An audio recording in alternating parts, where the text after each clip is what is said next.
and welcome to Veterans of the Valley. I'm Tom Turbeville. It would be hard to find anyone who knows more about the Brazos Valley than General Joe Hanover. He moved to Wheelock with his family in 1925 when he was just 7 years old, and except for the 5 years he served his country during World War II, has called the Brazos Valley home practically his whole life, including the 25 post-war years with the 420th Engineering Brigade on Carson Street in Bryan, his final assignment being its commander. Texas A&M class of 1940. Please welcome General Joe G. Hanover to Veterans of the Valley. It's an honor to have you here, General Hanover. 1936, you started at Texas A&M, and you actually commuted from Wheelock to Texas A&M, and you did that with an old car that your granddad had given you, right? Tell us about that. Well, he had an old 28 or 29 Chevrolet that he told me he could spare. Yeah. If I could keep it running and keep enough people to ride with me, either work at A&M or students to help me with the expenses, that he'd let me use it. Right. Well, I wasn't able to stay in a dormitory back in those days, so I got that old thing going, and I was always had a load. Right. And so that's part of the way that my expenses played to go to A&M. One of the people that you brought back and forth, I believe you told me, was a young lady named Lucille Skasta, right? That's right. Who you later married. That's right. And were married for 63 years. Class of 19... Funny thing, she didn't pay any rent. She didn't pay any rent. She rode for free, did she? Yeah. How about that? Class of 1940, that means that you got to, when you had time to watch a little football, you saw the national championship team in 1939. Did. Yeah. That was wonderful. Football was king at that time on the campus, of course. Indeed. As it still is. Maybe someday we'll have another one. Who knows? And then I also saw the 1940 team. Right.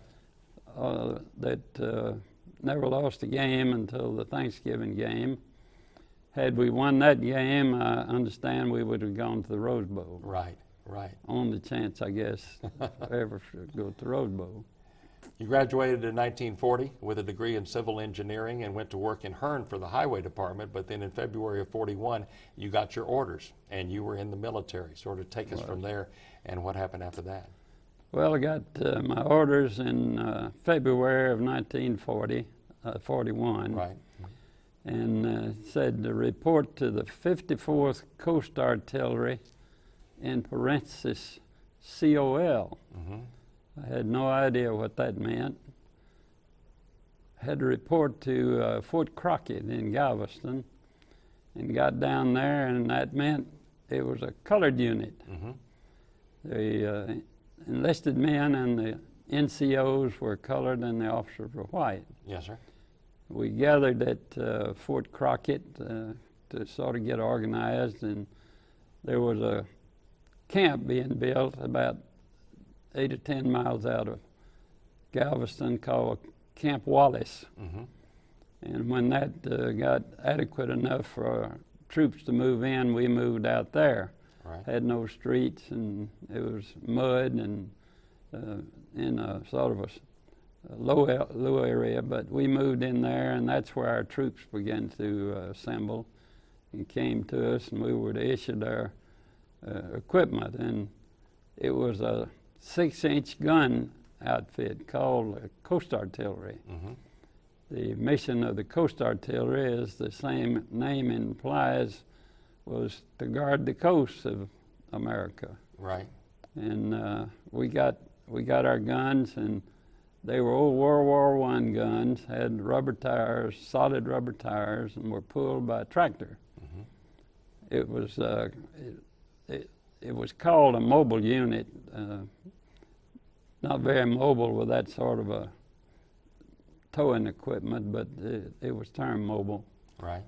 And we stayed there until I guess during the summer of 42, Mm-hmm. Summer 41. 41. 41. Yes. And we were moved to North Carolina. Camp Davis. Camp Davis. They'd built a camp about 30 miles out of Wilmington. And our mission there would have been to set up on the coast there was a lot of submarine activity and on the East Coast, and that was to be our mission temporarily, it turned out to be.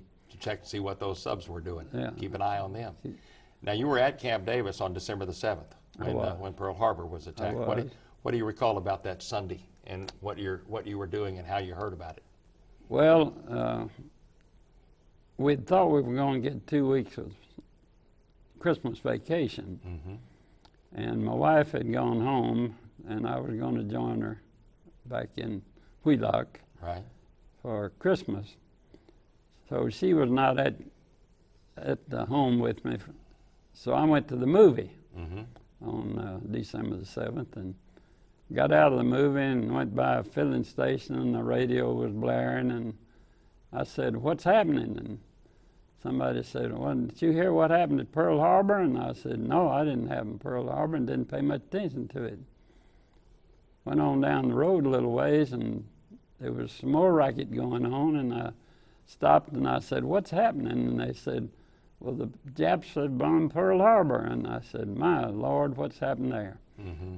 So I went on home, and out at the camp, every radio in the camp was on, of course, and everybody was listening to the president speak and to everybody talking and deciding who was going to do what, and the activity really did pick up. Right. With the attack, then obviously the Japanese became, in their mind, a bigger threat. So your unit was moved to the West Coast in the spring of 1942, I guess it was, in the next spring. Talk about what your assignment was there. Interesting assignment. Well, we had this was a regiment, and the regiment had 3 battalions, I guess it was, and each battalion had 4 guns, as I remember, and we had a mission all the way from San Francisco to San Luis Obispo. Mm-hmm. We had guns at Santa Cruz and San Jose and several different locations. And an interesting thing, one set of guns were right under the Golden Gate Bridge. And the purpose of that was the harbor defenses of San Francisco were the big guns up high so they could shoot way out. Mm-hmm. When I say big guns, those were 14-inch probably. Right. And they could have come in underneath the defilade of the big guns, so they put our guns right down under the Golden Gate Bridge, so if something came in under, we could take them on as a target. I see. So it's sort of interesting to know that we served, part of our people served there for several months right under the Golden Gate Bridge. But my assignment at that time was, I was a maintenance officer for the brigade. Mm-hmm. And the maintenance officer's responsibility was the maintenance of the entire regiment, which entailed traveling up and down the coast from one installation to the other to coordinate with the people as to the maintenance of the vehicles, tractors, and all of the rolling stock. Another thing you told me was that they would have target practice, and you would lay out targets out in the water, and we have a picture of one of those targets coming up later. But you supervised a survey crew that kind of laid the guns, and I guess you used your education as a civil engineer in using triangulation to do that. Talk a little bit about that.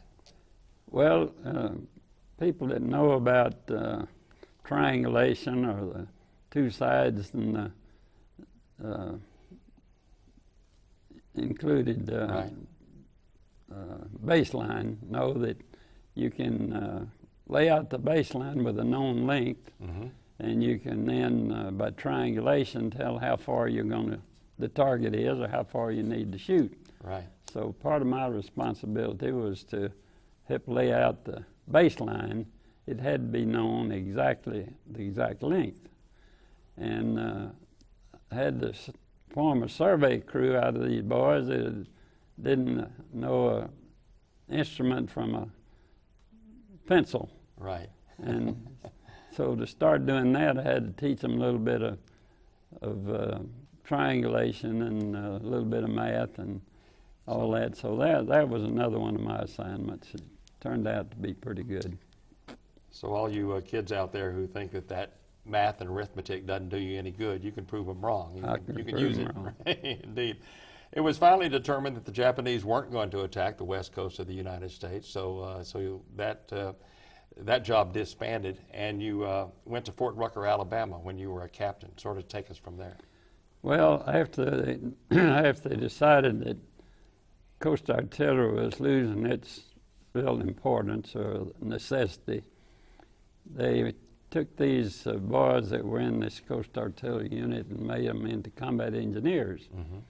And they didn't need them on the West Coast, and so I took one of the battalions back to Camp Rucker, Alabama.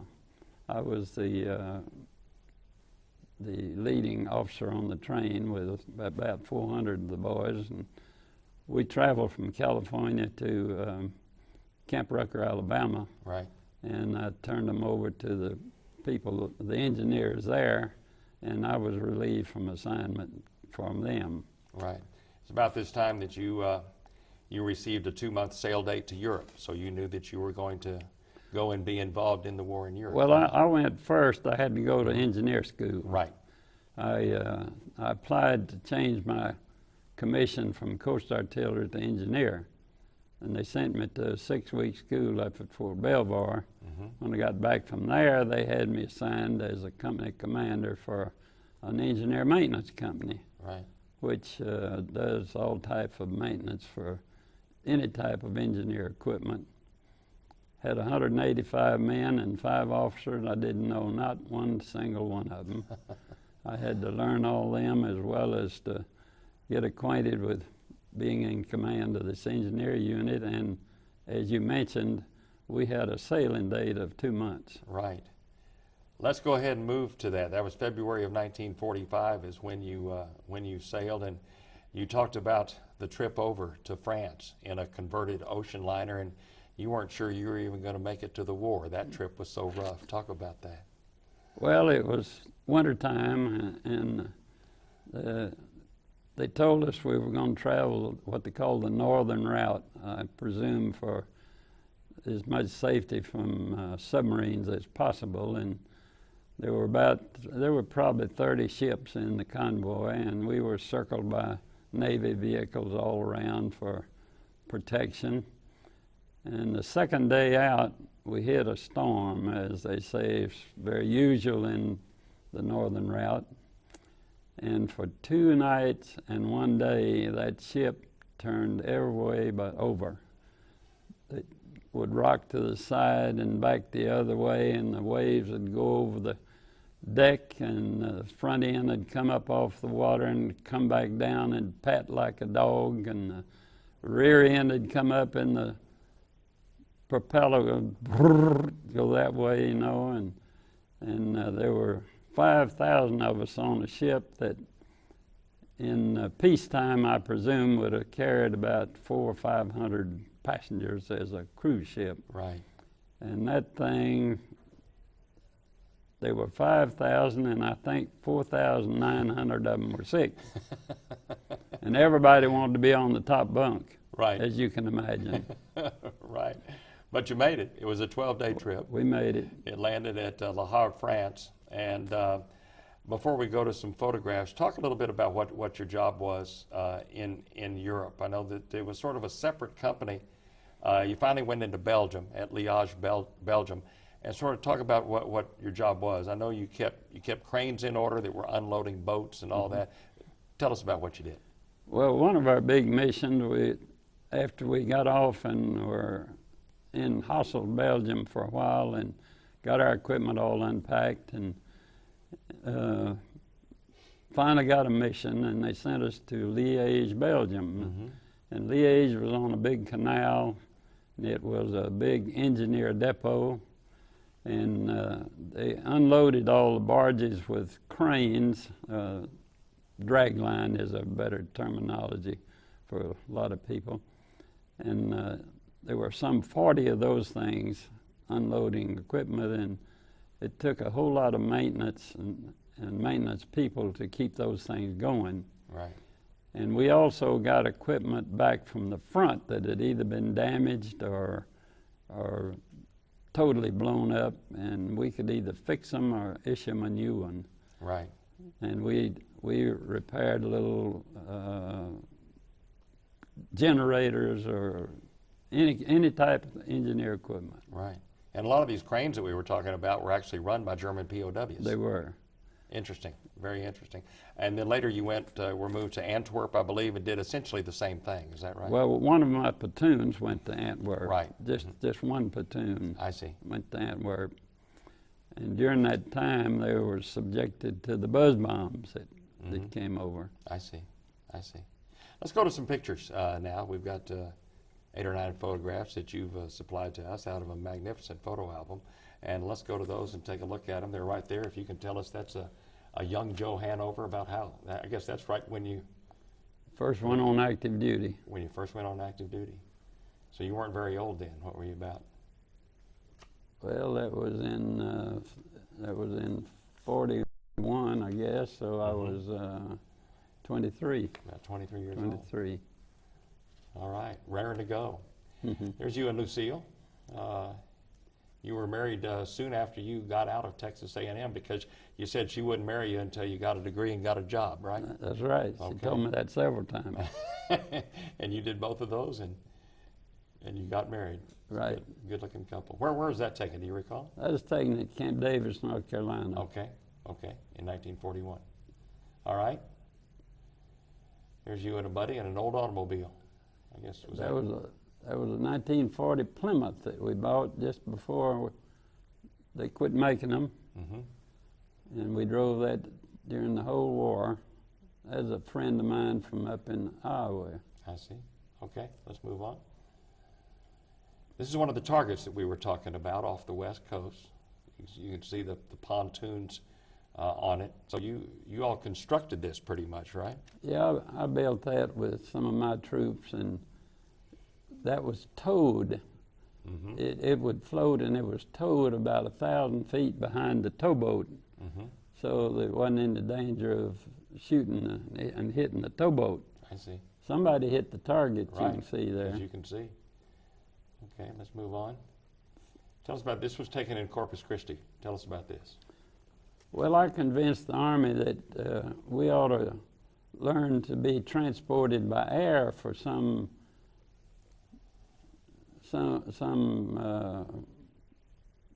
that might develop that needed engineers and be too far away to go by truck. And after much convincing, they agreed to let the Air Force Reserve fly us out there. Mm-hmm. And we loaded equipment and men in those planes and flew from Corpus Christi to New Mexico. Wow, those are big transports. Talk about this. This was a little bit later on. Well, we were working for the Air Force in San Antonio, Mm-hmm. and the fact that we were working for the Air Force, if I needed a plane to go on one of my reserve missions, they'd send me an airplane. And that's one of the trips, and I just took the advantage of sticking my head out and let them take my picture. Just noticed my star on the plane. Yes, sir. Here's one of your promotions. Yes, that's General Cliff Samang, who was the brigade commander just prior to my assumption. Right. Okay. That may be my star that he put on. Now this is you on the right, and you're sort of briefing some pretty high-ranking generals there. Yeah, we were always getting some inspectors, and somebody'd have to brief them as what we were doing and what kind of progress we were making. And at the time, I was the operations officer and had the privilege of briefing the generals. Were you nervous? Oh, well, I'd say no, but you know that's not right. Probably a lie, right? Probably were. At one time, we briefed 12 stars. It was a 4-star general, a 3-star, a 2-star and 2 1-stars on the seat right in front of me. Oh my goodness. You had to be nervous that you were getting it right. Okay. And I believe this is our final picture. You're This is the Chief of Army Engineers in Washington. I was privileged to go up on a visit one time and got the opportunity to visit with the Chief of Engineers, and that was what that picture was taken, was in his office. right. That's some great photographs. I want to need to move along a little bit because I want to get you back to Bryan to the 420th. But it ended up you didn't come home until 1946. You stayed over there a while even after the war was over. You had different duties. There were a lot of just downtime that you took a Jeep and traveled around. You said you played a lot of baseball. You were even given a job as over a company of German POWs. So there was a lot of things you did in Europe after the war was over. That was a most unusual assignment. There was a camp of German prisoners of war, about 6,000 of them, and they divided them up into companies. And they had a lot of work to be done, and they assigned me as a company commander of 250 Germans to do some electric work, carpenter work on tents that were being used to transport to people en route back home or to the Pacific or different places, make the tents a little bit more comfortable. Right, right. And I had that job for about 3 months. It's a little bit unusual to command a German company. I would imagine it was. February 1946, you finally get the orders to come home. Like many of the people who served in Europe, you originally thought that you were going to prepare for to go to the Pacific for a ground war there. That obviously did not happen. You joined the 420th Engineering Brigade in Bryan over on Carson Street. And for most of your military career, that's where you were, 25 years there. Talk about that operation and that unit. In the last 5 years of your military career, you were its commander. Tell us about that. Well, we started, of course, like anything else, on a very limited scale. First time we went to summer camp, I think we went in 2 Greyhound buses. That was the extent of the brigade, and we probably had 3 or 4 typewriters and a few things like that. Very, very small beginning, as anyone would think. And the brigade began to grow and assign different units under our command, and we planned and coordinated activities of the number of people going to summer camps. Right.